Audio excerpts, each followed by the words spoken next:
पाकिस्तान की सिफारती हिकमत अमली आलमी सतह पर मरकज़ निगाह बन चुकी है। बरतानवी जरीदे दी इकनॉमिस्ट ने chief of army staff field marshal Syed Asim Munir को जबरदस्त खराज तहसीन पेश किया है।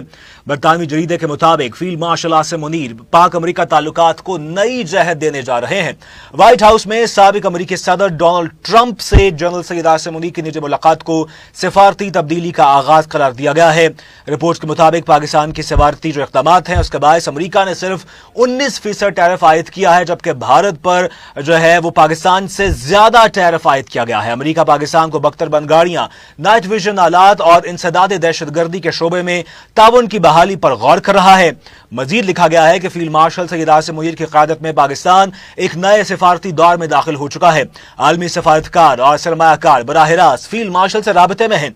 चीन, खलीजी ममालिक और अमरीका के साथ मुतवाज़न ताल्लुकात पाकिस्तान के आलमी इमेज को मजबूत कर रहे हैं। भारत के साथ हालिया तनाज़ा के बाद फील्ड मार्शल की मकबूलियत में भी इजाफा देखा गया है। आपको बताएं, बरतानवी जरीदे ने जो है वो जबरदस्त अल्फाज में फील्ड मार्शल सैयद आसिम मुनीर को खराज अक़ीदत जो है वो पेश किया है और उन्होंने लिखा है कि फील्ड मार्शल जो है वो अमरीका ताल्लुकात को एक नई जहत दे रहे हैं। व्हाइट हाउस में अमरीकी सदर डोनाल्ड ट्रंप से जनरल सैयद आसिम मुनीर की निजी मुलाकात को सिफारती तब्दीली का आगाज करार दिया जा रहा है। रिपोर्ट के मुताबिक पाकिस्तान की सिफारती जो काविशें हैं उसके बायस अमरीका ने सिर्फ 19% टैरिफ पाकिस्तान पर आयद किया है।